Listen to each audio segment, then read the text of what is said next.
Bharat England cricket జట్ల మధ్య ఫిబ్రవరి 15వ తేదీ నుండి మూడవ టెస్ట్ మ్యాచ్ మొదలు కాబోతుంది. ఈ మ్యాచ్ను రాజ్కోట్ వేదికగా నిర్వహించనున్నారు. ఈ మ్యాచ్లో జస్ప్రీత్ బుమ్రా టీమిండియా ట్రంప్ కార్డుగా మారబోతున్నారు. ఎందుకంటే బూమ్బాల్ వ్యూహం ఇప్పుడు బ్యాస్బాల్ వ్యూహానికి సిద్ధంగా మారింది. ఈ ప్రతి వ్యూహ ఫలితం కారణంగా రెండవ టెస్ట్ మ్యాచ్లో ఇంగ్లాండ్ టీం కాస్త తడబడింది. ఈ మ్యాచ్లో జస్ప్రీత్ బుమ్రా విన్నర్గా నిలిచాడని చెప్పాలి. తొలి ఇన్నింగ్స్లో బుమ్రా 6 వికెట్లు పడగొట్టాడు. ఇక రెండవ ఇన్నింగ్స్లో 3 వికెట్లు తీయగలిగాడు. దీని ఫలితంగా అనేక రికార్డులు బుమ్రా ఖాతాలో జమ అయ్యాయి. తాజాగా ఇప్పుడు జస్ప్రీత్ బుమ్రా మరో రికార్డుకు చేరువగా ఉన్నాడు.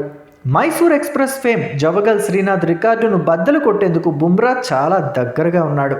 అంతర్జాతీయ క్రికెట్లో టీమిండియా తరఫున ఎక్కువసార్లు 5 వికెట్లు తీసిన ఫాస్ట్ బౌలర్ల జాబితా ఒకటి ఉంది. ఆ లిస్టులో వెటరన్ ప్లేయర్ జవగల్ శ్రీనాథ్ రెండవ స్థానంలో ఉన్నాడు. జవగల్ మొత్తం 13 పర్యాయాలు 5 వికెట్లు తీసి ప్రత్యేక రికార్డును సృష్టించుకోగలిగాడు.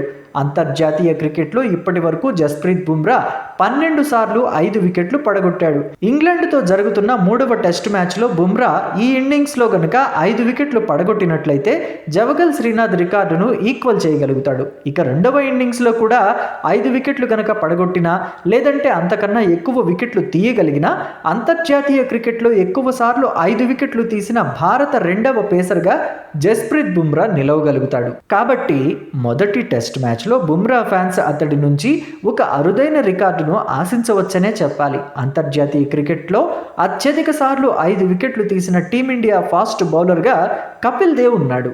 కపిల్ దేవ్ ఈ జాబితాలో ఫస్ట్ ప్లేస్లో నిలిచాడు.